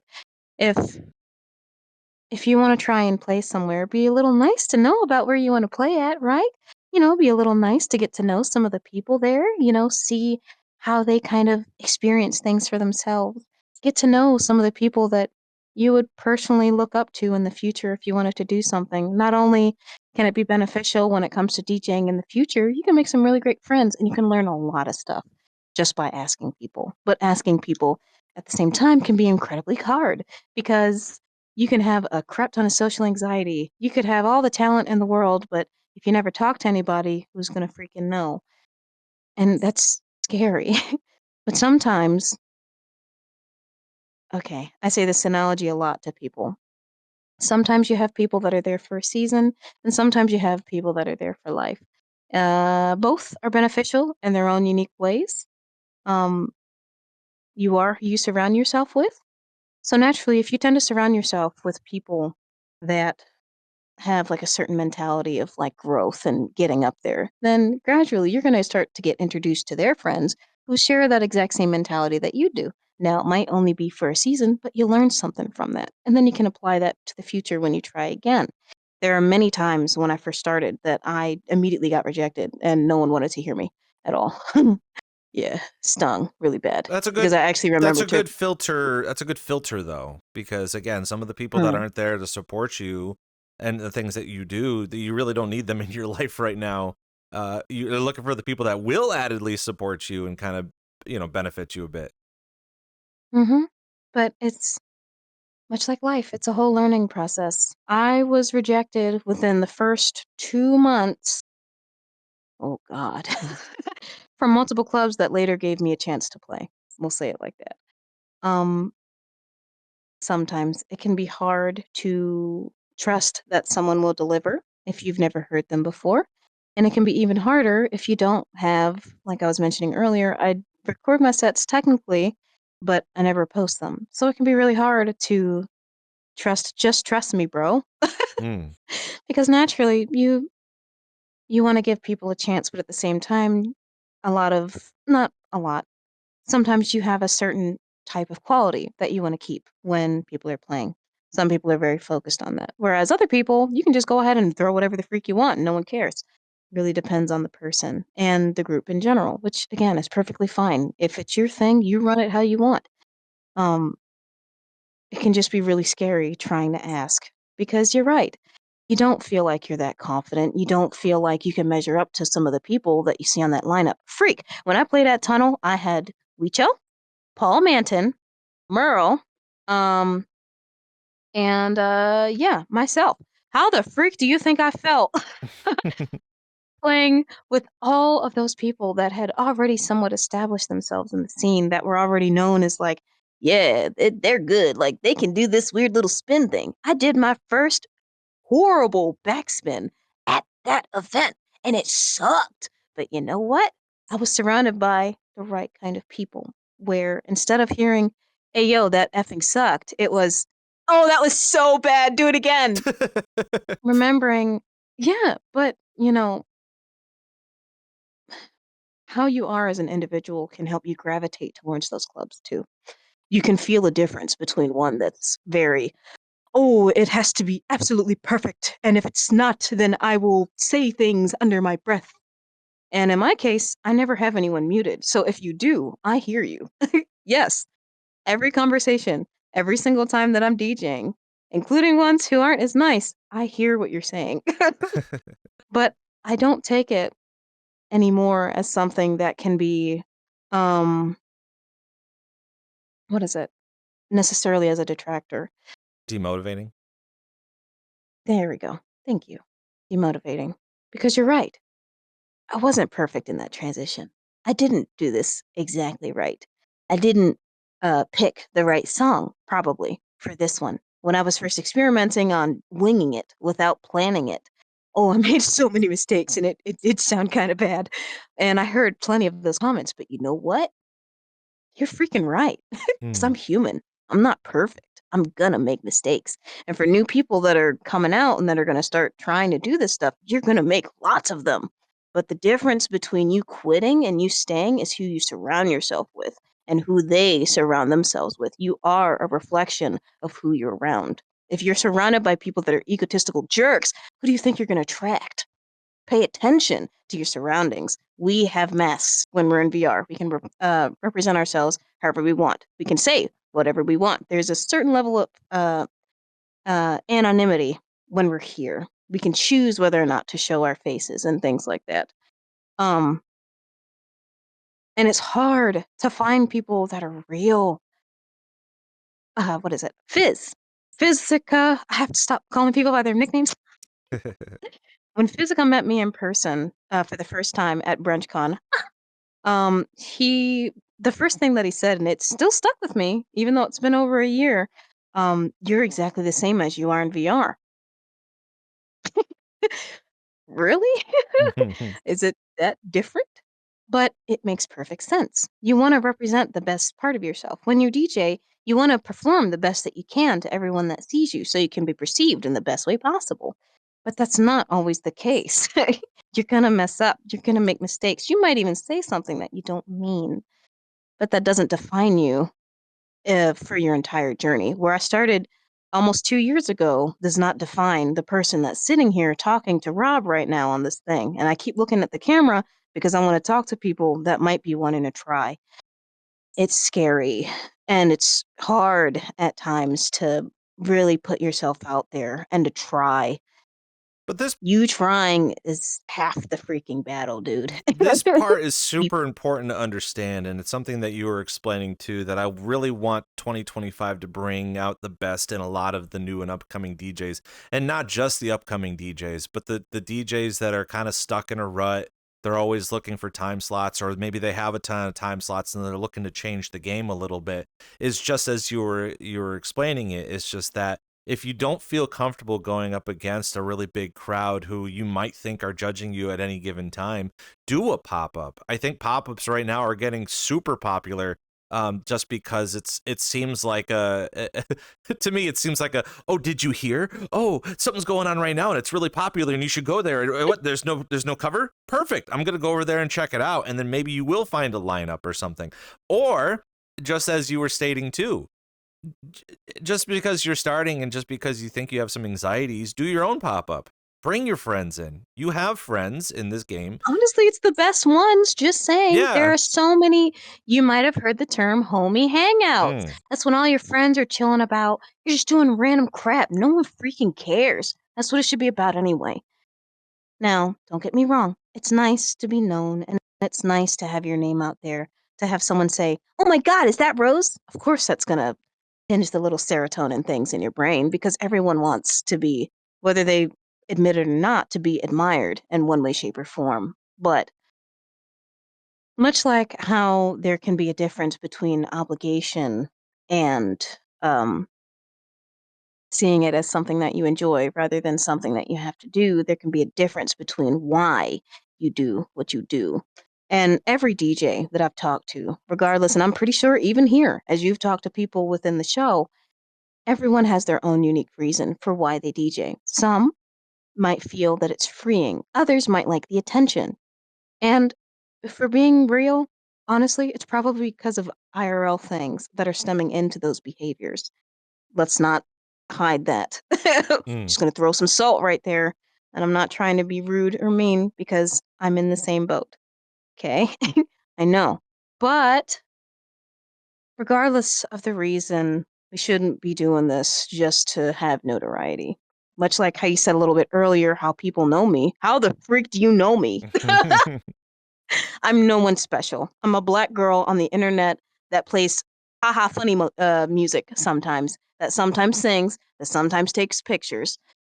But from all the times that I have heard that, um, when you find someone that's genuine outside of just the persona that they choose to show, even if you had a bad set or even if you had a moment where you cracked when you sang, your demeanor and how you carry yourself. This isn't just VR, this is IRL too.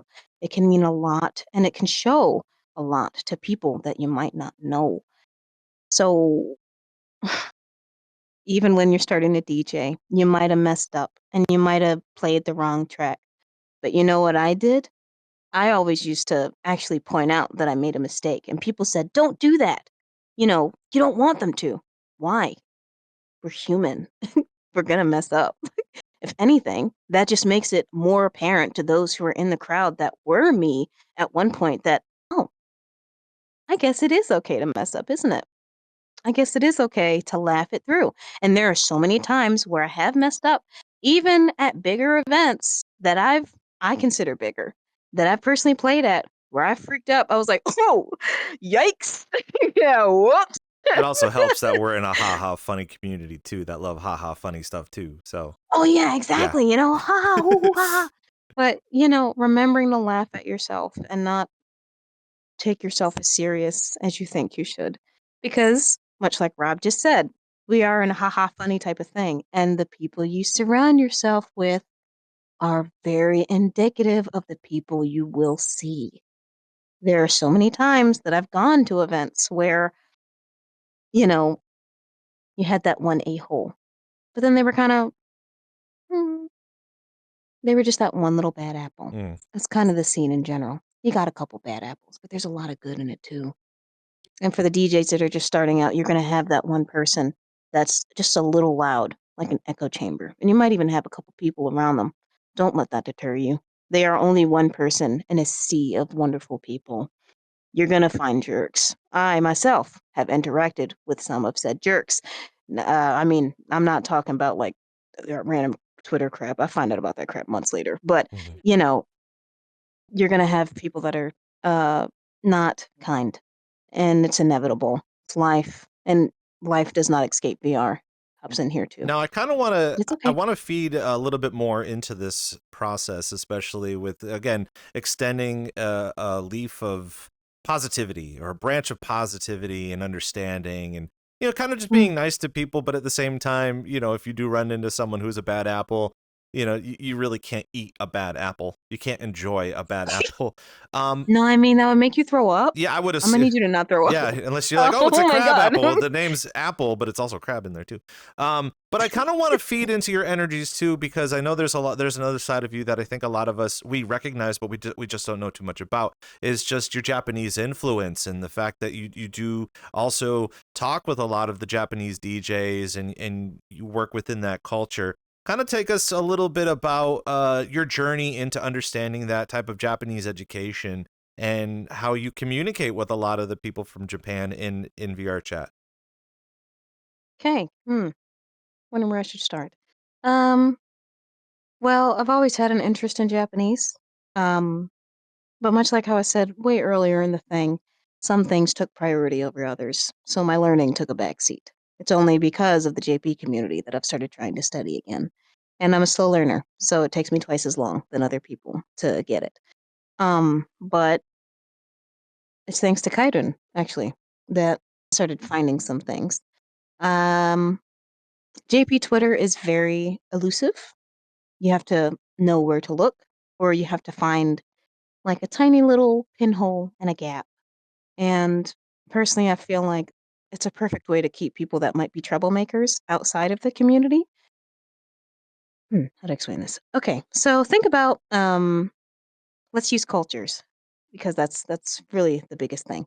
In German culture, to say happy birthday early is like a death sentence. You don't do that. But in America, no one cares. Little things. Um, in America, it's perfectly reasonable for someone to hold open a door and the other person to say thank you. Whereas in Japan, that's not standard. There are culture differences. In some places, it's more strict or not so much strict. It's more like a surprise than others. And that can be not only for JP coming to NA and EU, but NA and EU coming to JP. I am almost exclusively on Orange when I'm in JP instances, unless it's one that I know is familiar with foreign visitors coming to the instances. Because think about it, Japan in its own is very Japanese. There's not a lot of other people there. Sure, they have their beautiful, indigenous cultures that are there that, deserve a lot more love than they get. But there's not a lot of foreign influences that come out there outside of media or little experiences like in here. So for a lot of people who've never had the chance to meet an American like myself or a European like some of my friends, it's huge. NA and EU are relatively similar, minus a few little differences, but Japan is different. And sometimes it can be hard to traverse those differences because maybe maybe exactly, don't wish you an early birthday, because maybe there might be a cultural difference. For example, if someone was saying thank you, if I were to say you're welcome, "どういたしまして," that's not normal to say as much in Japan. This is coming from friends who are also teaching me norms and things like that. So if I'm wrong, please correct me. But saying something like "iyo" or like "oh no, don't worry, like it's okay," that humble culture. In the NA and EU scene, we're okay to brag, right? We'll be like, "Yeah, I did that." But in the JP side, it's more like, "Oh no, I was like fine, blah blah blah blah." Which I'm naturally like that anyway. I'm really bad at taking compliments. So it can be like a culture shock, even in VR, for people going to the JP scene. Because even though they definitely can get rowdy, don't get me wrong, you suckers can party. But there are also times where those cultural differences are shown in VR. And if you're not open to having an open dialogue with those differences, then, well, it'll be harder for you to try and interject. Or if you're always high out of your mind, or if you're always doing some things that are might be illegal, even though in the club scene they're fine, you know, no. Do as the Romans do. Watch the people around you, see how they behave, model your actions towards that. When they get comfortable with you, then you can start showing a little bit more. But remember, our cultures are vastly different. So, much like how it can be a culture shock for us, it can be a culture shock for them too.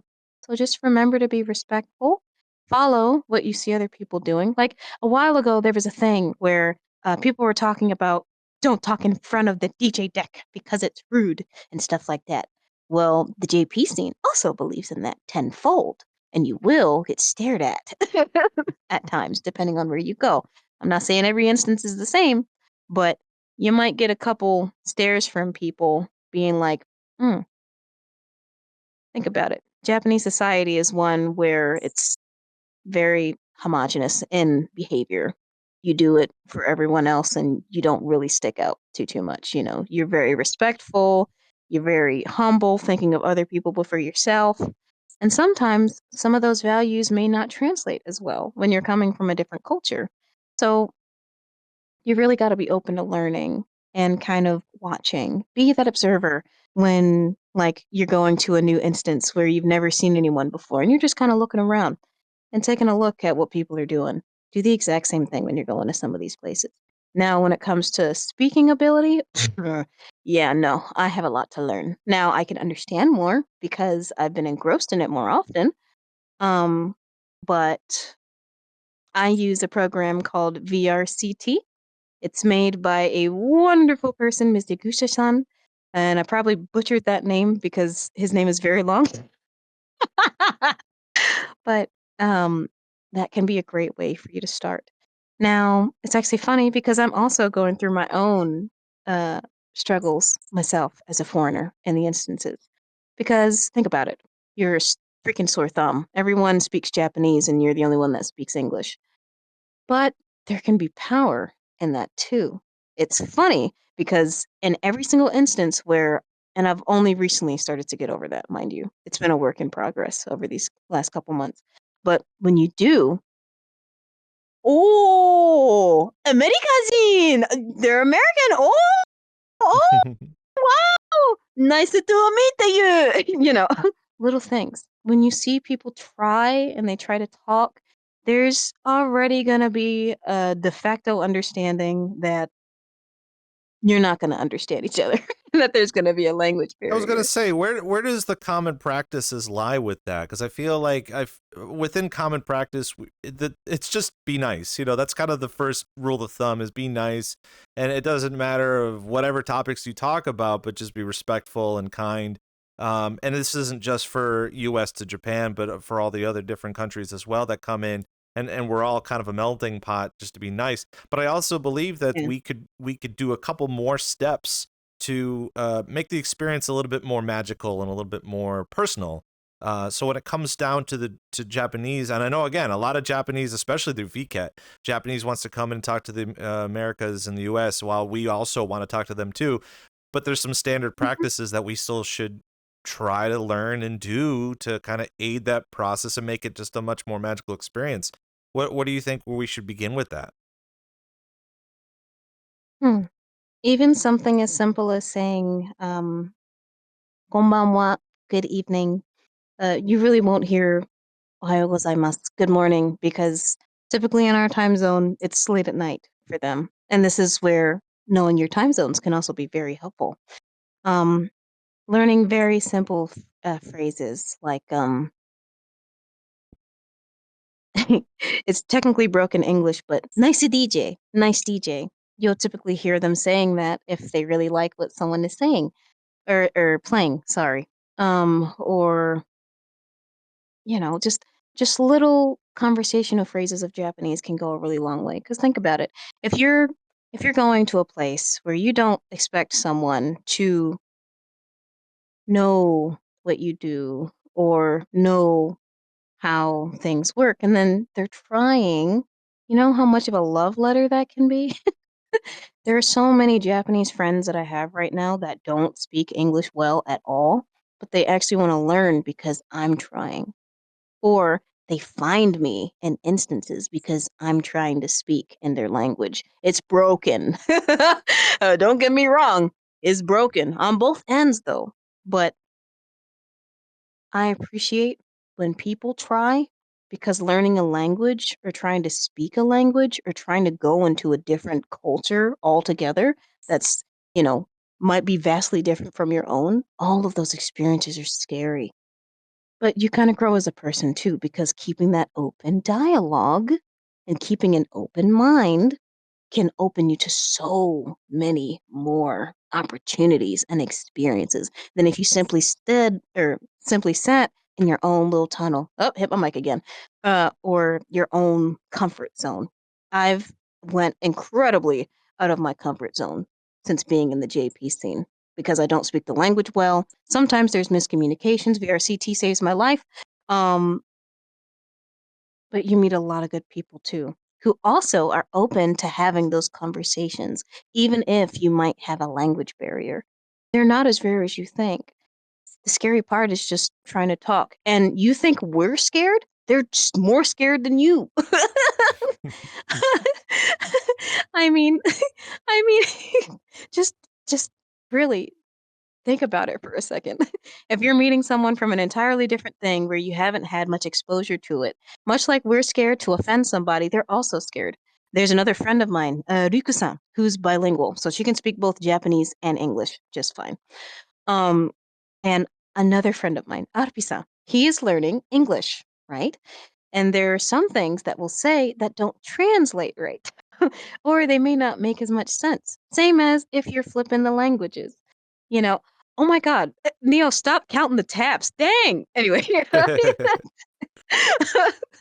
you know, everyone is kind of scared, which is perfectly fine. I think But we've kind of got over the fact of, like, for me, I love Hatsune Miku, and I can't stop talking about Hatsune Miku. So when I do meet someone from it was Japan, great. we talk a lot about Hatsune Miku. But I also don't get offended when people are all like, "So, Rob, how's the cheeseburgers doing? How's the hamburgers doing?" I'm just like, forever, man. I love hamburgers. That's not offending to me. You know, the fact that you want to come over here and have a hamburger is the same reason why I want to go to Japan and meet Hatsune Miku.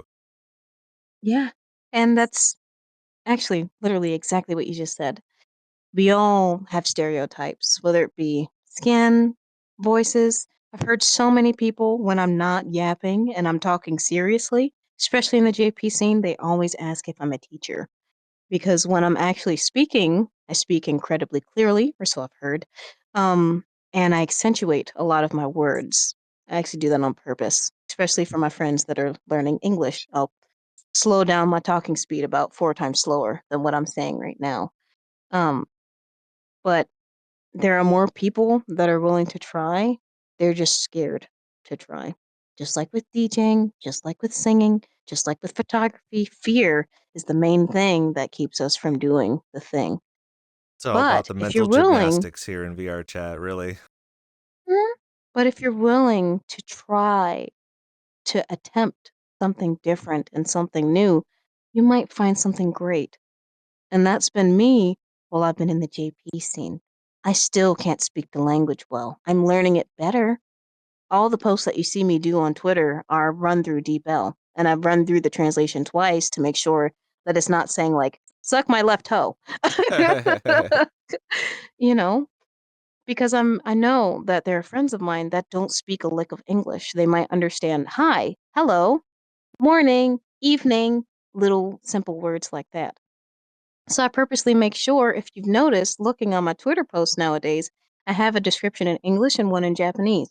So no one feels left out and everyone can still see the same thing and read the same thing. There are Japanese friends of mine who recently started learning English, or only started learning English because they finally had a foreigner come to their instance and they wanted to communicate more. Tamalab is a perfect example. There's a Natsu-san who she has been learning English because she's keeping an open mind. She's opening her perspectives outside of the place that she's known as home. And she's learning so many different things from the Americans that are coming in, the Europeans that are coming in. I was the first American, or actually, sorry, non-Japanese judge for the second DJ battle that they had. And that was huge for me. And I was scared. I felt like I had to make sure that I was on my P's and Q's because I wanted to represent, you know, much like how stereotypes can be anywhere for anyone, you know, regardless of your gender, your race, whatever. It's the same no matter where you go. It's always For example, there's always a fear in the mystery, but when you're mm, passionate about getting a better understanding, then that definitely yeah. kind of clears away the cobwebs, clears away the gloomy skies, so you can have a better light on visualizing it. And as we are kind Yeah. of running short on time, that's why I had to kind of interject a Oh, little bit. We it's are okay. here in I told you I'm yapping. yeah, I know, and I wanted to make sure that we touch upon the different things before we get you out of here too. Of course, this is VRC DJ Live. We're here with RoseinVR, and of course, anyone in our chat, if you have any questions at the Stopping time, by. we only have like a few minutes, but one of the fears that I know that you were trying to get over recently was the new hobby and project that you've been kind of showcasing outside of DJing and photography. That I know we were bound to talk about it, but I wanted you to introduce it to us because it is something that is slightly new for you, and it's kind of a more passion project for you in 2025. Please tell us a little bit what you got going on. Really? I'm kidding. Um, so for those that do or don't know, it's okay if you don't. Um, Let me give you a little bit of context. I've always been a singer, um, but I've always been deathly afraid to sing in front of people. Actually, it's the whole stereotypical example of being in school that one time and having a solo and croaking. And when I croaked, I just stopped I'm always the singing guy in that's front of like showing people. up to school with no pants on, but I mean, I would assume it's the same thing. I'm gonna need you to put on some pants for Okay, these winter breezes. true, hmm true. But please, please, like put on some pants. I'm gonna need you to not get sick, for the love of God. But anyway, um, from that point, I had an incredibly hard time singing in front of people, even my own husband. Okay, and we dated and have been married for over 10 years. I couldn't even sing in front of him. Okay. So that's how croaked that one little experience. It's amazing how childhood can form you like that. But much like how in DJing, I knew that if I didn't put it in the public, I wouldn't do it. We know ourselves best.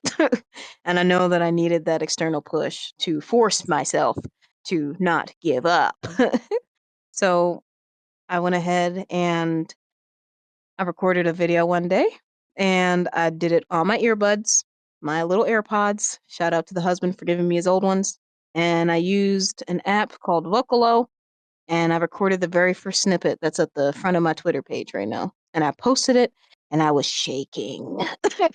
Yeah, it's so fun because I Because, did see that clip. You do have it up on Twitter, and I will also say that you also have some more singing stylings on Instagram as well. Everyone should please go check that out. But you oh, seemed geez. very calm as a cucumber, calm and cool as a cucumber when you were recording that. So Yeah, kind that of. was after 4 times. So, Oh, okay. But what kind of just inspired you to learn about it, becoming a singer too? Is that just something passionately that you've been wanting to do? I know that you said that your family had a lot of musicians in there and a lot of musical influence. but outside of even playing the brass instruments, like you said at the beginning of the stream, where did those passions kind of come from? Well, much like how DJing is an external outlet for me when it comes to emotions, singing actually was the precursor of that. I sang everywhere. I would draw on everything. It was my way to express myself, much like an engineer may express himself through the designs that he creates. That was my magnum opus, was vocalizing what I felt. So if I was sad, I would sing something in a minor key. If I was happy, I would sing something in a major key. Or for my non-music buffs out there, minor is when stuff sounds sad. So like when someone dies in a movie, yeah, that. And then the happy stuff is like everything that isn't that. It's called But dissonance. That's what the term is. People think it's weird because there's dissonance. Thanks. But see, I like explaining stuff in stupid. So, if someone is stupid like me, then they're like, oh, okay, yeah, that makes sense. But yeah, that was originally my way to express myself. And once upon a time, and this will tell you how long ago it's been since I've touched this thing, I used FL Studio 10. I think right now it's on 21. Yes, FL Studio 10. I used to create what later became known as lo-fi because at the time, much like how I have phases when I'm DJing, I had phases with what I wanted to sing too. And in that particular case, what I wanted to make. I Life was very turbulent, so I needed something calm. I made it. Whether it be through singing or in that particular case, beep boop bop. Yeah, throwback, crazy, right? But yeah, music is my way of expression, and singing was the first outlet that I had. And I kind of just built everything that I can do right now through that. Now, mind you, because it was always a closed door and only a very, very small amount of people could actually listen to it, I was unknown, kind of like right now. But there's kind of a beauty in not being known. The expectation isn't as weighed as heavily on you, and you don't have those bricks of expectation that other people might have because you might expect a DJ to only play house music, for example. But then you have someone like me who plays house and tear out and rhythm and reggae and future funk and color bass. And Until you actually it's, see it, then you'll be able to believe it. hmm and honestly, I think that's probably my style. I've never been good at marketing myself. Like going into where this was leading, I want to do a mini album for myself. On Twitter, I call them snippets because they really are snippets. They're only maybe a minute or two long. I actually do have for most of them, I do have the full songs. I just didn't post them. Story of my life. But I want to do like a little thing where I have little snippets of things. I like singing short things personally. I like doing stories in my thing. Like the little snippet. Um, that's on my Twitter page. That's the most liked thing on there besides my first live performance. It's about dreams and how they seem real, but they're not. But it's short, sweet, and to the point. And ironically, just randomly came home one day after work, heard the song, and I was like, dang, dreams sounds about right. Yeah, They're really just random freaking ideas that pop in my head. Yeah. I was gonna say, in 2025, are we going to be seeing RoseinVR Spotify so we can listen to those? Maybe one day. It's a learning process. Much like how it took me over 15 years to sing in front of people, even if it's VR. It's taken me a long time to even have the courage to release those little snippets that you heard on Twitter. Or if you happen to actually see me live, hear me live. Much like how it's scary to start DJing, it can be even scarier with your voice because DJ songs, for the most part, unless you mix them in key or out of key, you can kind of blend it together and kind of. But when you're singing, if you crack, you can't hide that. I was gonna ask, is You're this year going to be more singing for Rose, or are we going to be seeing some more DJing as well? Mhm. People are starting to. Okay, it's really weird, right? Kyron's starting to call me like a um. Yo, I forgot. Like a jack of all trades kind of a thing, like a or a Thank Jane of all you. trades, I guess. Thank you. Oh my god, yeah. A jack of all trades. Oh my god, she can sing, she can DJ, Triple she can threat. take pictures. Triple threat. Yeah, but I, I was already doing most of those things before I got in VR. It's just the difference is that for one, I finally started getting past the fears. Ooh, here comes that word again. Mm. Fear to actually try it and do it.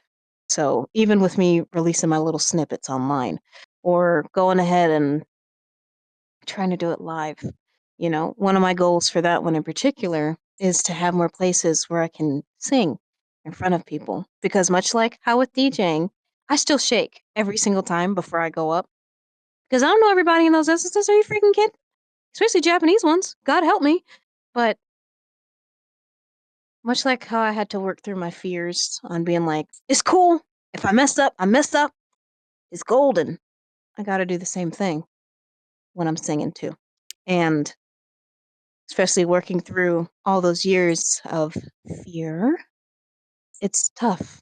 But I'm working through it in my own little way. And much like how seeing friends alike that went ahead and encouraged me by watching, they didn't even know that they helped me in some of my darkest mental moments. Y'all don't even know, bro. And I thank you for it. This is It's another definitely reason why. the year of trying, I believe. I think a lot of people, especially for the new kids from the holidays, when they have new consoles, new way of DJing, new way to get part of our community, it's just going to be a matter of trying. And again, even with the pop-ups, just kind of getting into an instance, going live, doing it, and who shows up, shows up. And you know what? It's a learning curve. It's a bit of a learning experience for all the different things that you're doing, whether you're DJing or singing or even photography too. A lot of people want to come in here and they see a lot of cool pictures on social media. There's a great importance to that in our community. Now, before we get on out of here, because we only just have a few more minutes with Rose, is something that I ask all the DJs. Wow, has it already been 2 Yeah, it hours? has been 2 hours. Yeah, lots to talk No about too. freaking way! Yeah, What? we're always having a good time on this Imagine when show. you're having fun, home Skittle. Dang. I think a lot of people were even asking me, like, can we get this program to be 3 hours? And I'm just like, I mean, we'll get there when we get there. But before we get on out One of day. here, it's kind of a question that I ask all of our guests at the end of the show. That is always kind of us leaning in to hear the answer to this. But give us your top 3 recommended DJs to watch in VRChat. This is hard. There's so much talent out there. I can't. Jeez. This is difficult. Also, sorry, chat, that we couldn't answer your questions. Maybe I can type answers. Freak. There's so many people. I can't give just one answer. It always, Much yeah, like how there's an it always seems to be the hardest because it's not the matter of me putting you on the spot, but at the same time, it's nice to see some people, some DJs look out for someone that could just be starting or someone that we even haven't heard of, like you were saying, that would be interested to start to take a look at. Let's see. Freak, man. Well, Kijun is doing great. Lanzer, actually. He is a jazz DJ. Very rare. But now, a little birdie called him told me that he's starting to maybe experiment with some other stuff, so keep a lookout on that. Let's see. One more bean, huh? God, there's so many that are deserving to be mentioned. That's what the show's for, isn't it? It's kind of to showcase everyone in our community, yeah.